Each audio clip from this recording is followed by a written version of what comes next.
Bismillahirrahmanirrahim. Assalamualaikum warahmatullahi wabarakatuh. Nama saya Minda Cahaya Islam, NIM 2017-180 dengan mata kuliah MPAS, didampingi dosen Ibu Tinu. Di sini saya akan menjelaskan sedikit mengenai arbitrase.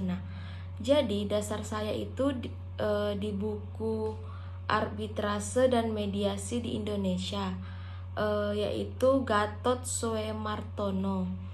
Jadi, pada dasarnya tidak seorang pun menghendaki terjadinya sengketa dengan orang lain, tetapi di dalam hubungan bisnis atau suatu perjanjian, masing-masing pihak harus mengantisipasi kemungkinan timbulnya sengketa yang dapat terjadi saat di kemudian hari. Sengketa yang perlu diantisipasi dapat timbul karena perbedaan penafsiran, baik mengenai bagaimana cara melaksanakan klausul-klausul perjanjian maupun tentang apa isi dari ketentuan-ketentuan di dalam perjanjian. Adapun disebabkan hal-hal lainnya. Lanjut, untuk menyelesaikan sengketa pada umumnya terdapat beberapa cara yang dipilih. Adapun beberapa cara ini, yang pertama itu negosiasi, yang dimana cara untuk mencari penyelesaian masalah melalui diskusi atau musyawarah secara langsung antara pihak-pihak yang bersengketa yang hasilnya diterima oleh para pihak tersebut. Jadi, negosiasi tampak sebagai suatu seni untuk mencapai kesepakatan dan bukan ilmu pengetahuan yang dapat dipelajari. Selanjutnya poin kedua, mediasi, yang dimana upaya penyelesaian sengketa dengan melibatkan pihak ketiga yang netral, yang memiliki kewenangan mengambil keputusan, yang membantu pihak-pihak bersengketa mencapai penyelesaian ataupun membantu mencari solusi yang diterima oleh kedua belah pihak. Selanjutnya, pengadilan adalah lembaga resmi kenegaraan yang diberi kewenangan untuk mengadili, yaitu menerima, memeriksa, dan memutuskan perkara berdasarkan hukum acara dan ketentuan perundang-undangan yang berlaku. Selanjutnya itu ada arbitrase. Inilah poin daripada pembahasan kali ini.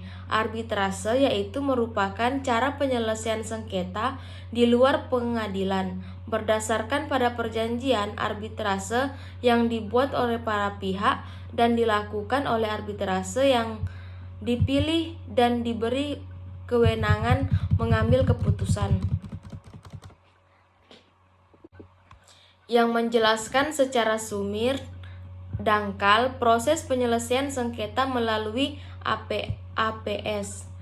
Hal ini sangat memungkinkan menimbulkan kebingungan di dalam praktek.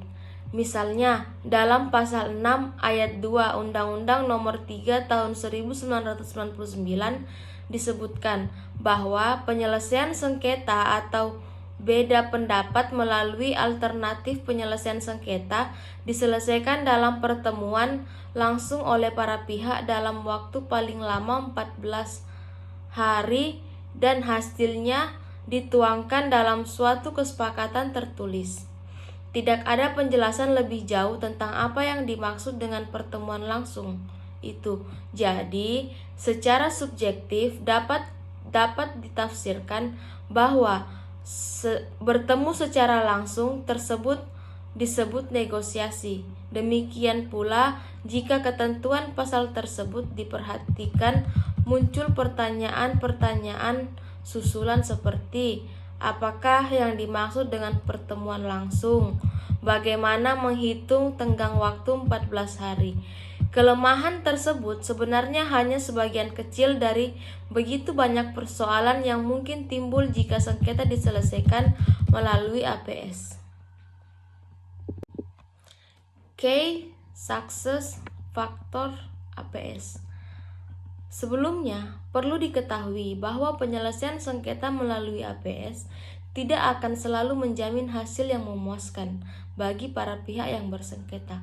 Artinya, Tidak semua kasus persengketaan meskipun memenuhi syarat untuk menggunakan APS harus selalu diselesaikan melalui mekanisme APS. Untuk menjamin kesuksesan pelaksanaan melalui mekanisme APS, untuk persyaratan yang berupa faktor-faktor kunci kesuksesan, yang dimana arti daripada case success for APS harus diketahui. Nah, faktor-faktor tersebut antara lain, pertama itu sengketa masih dalam batas wajar.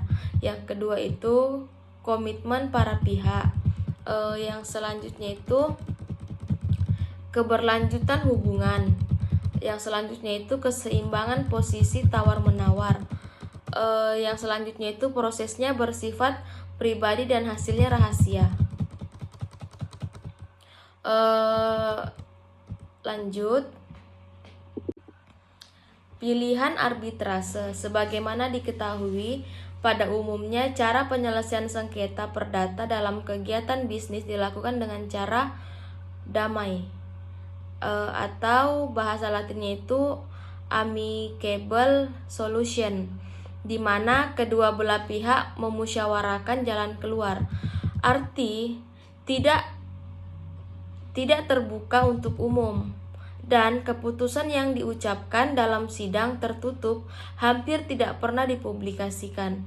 Dengan demikian, penyelesaian melalui arbitrase diharapkan dapat menjaga kerahasiaan para pihak yang bersengketa.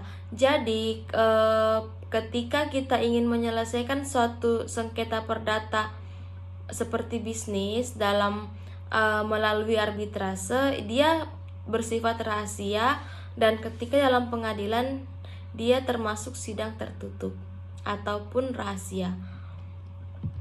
Nah, di sini ada catatan sedikit, yaitu berbeda dari arbitrase, proses pemeriksaan dan keputusan di pengadilan harus dilakukan dalam persidangan yang terbuka untuk umum. Proses yang bersifat terbuka dapat merugikan para pihak yang bersengketa karena rahasia mereka yang seharusnya tertutup rapat diketahui oleh umum. Jadi, ketika arbitrase ini dia merupakan sidang terbuka, maka kedua belah pihak yang bersengketa itu sangat merasakan rugi karena yang diharapkan rahasia malah sudah diketahui oleh umum. Nah, sebagai perbandingan dapat dilihat penjelasan Undang-Undang Nomor 30 Tahun 1999 yang menyebutkan bahwa pada umumnya lembaga arbitrase mempunyai kelebihan dibanding lembaga peradilan. Kelebihan tersebut antara lain ialah: yang pertama, kerahasiaan sengketa para pihak dijamin. Yang kedua, keterlambatan yang diakibatkan karena hal prosedural dan administratif dapat dihindari. Yang ketiga itu para pihak dapat memilih arbiter yang menurut keyakinannya mempunyai pengetahuan, pengalaman, serta latar belakang yang cukup mengenai masalah yang disengketakan, jujur dan adil. Selanjutnya, para pihak dapat menentukan pilihan hukum untuk menyelesaikan masalahnya serta proses dan tempat penyelenggaraan arbitrase. Dan selanjutnya, yang terakhir yaitu putusan arbiter merupakan putusan yang mengikat para pihak dan melalui cara-cara ataupun prosedur sederhana saja ataupun langsung dilaksanakan. Penjelasan Undang-Undang Nomor 30 Tahun 1999 ini mengesahkan bahwa kenyataannya apa yang disebutkan di atas tidak semuanya benar, sebab di negara-negara tertentu proses peradilan dapat lebih cepat daripada proses arbitrase. Satu-satunya kelebihan arbitrase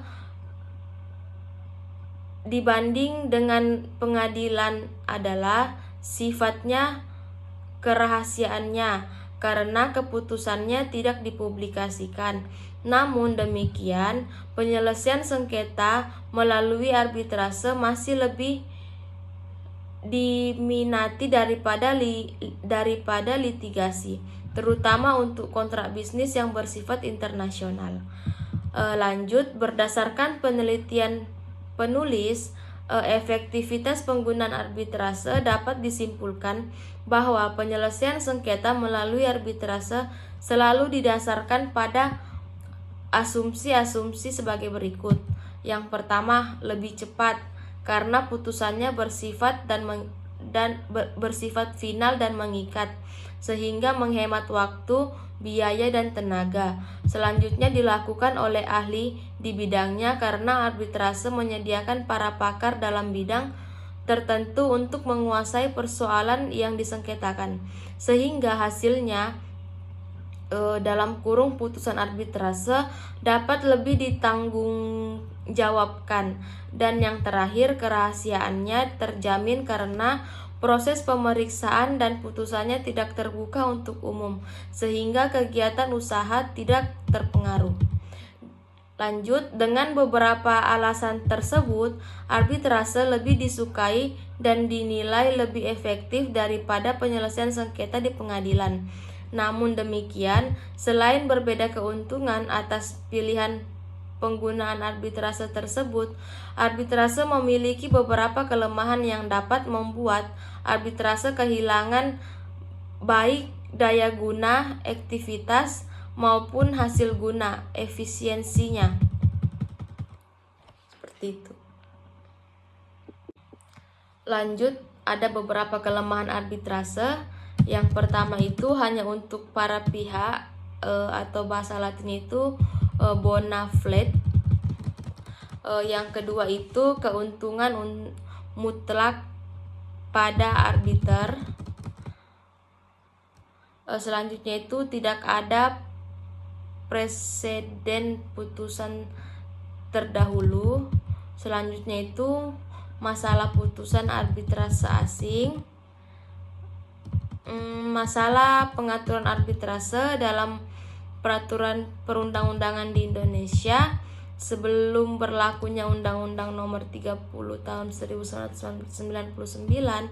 Ketentuan-ketentuan tentang arbitrase tercantum dalam pasal 615 sampai 651 dari Reglement of the Recordering,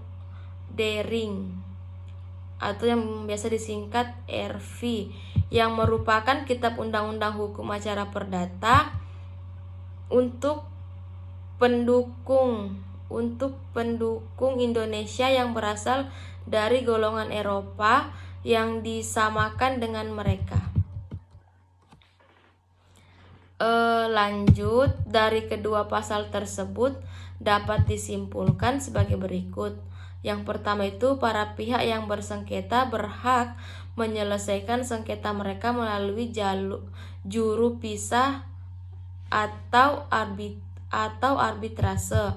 Yang kedua itu, juru pisah atau arbitrase diberi kewenangan hukum untuk menjatuhkan putusan atas peradilan perselisihan sengketa yang timbul.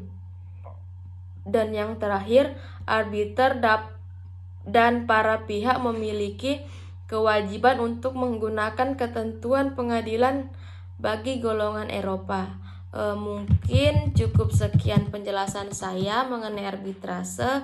Jadi yang dapat saya simpulkan dari buku Gatot Soemartono yang dimana judulnya itu Arbitrase dan Mediasi di Indonesia, orang-orang itu lebih banyak menggunakan jalur arbitrase yang dimana itu lebih cepat, lebih mudah, dan lebih murah dalam penyelesaiannya, dan juga ia bersifat rahasia, tidak umum. Jadi lebih banyak ke penyelesaian arbitrase dibanding di pengadilan, dan juga ini persidangannya itu secara tertutup. Mungkin cukup sekian penyampaian dari saya. Apabila ada kurangnya, itu datangnya dari saya, dan kelebihannya itu datangnya dari Allah Subhanahu wa Ta'ala. Terima kasih. Wassalamualaikum warahmatullahi wabarakatuh.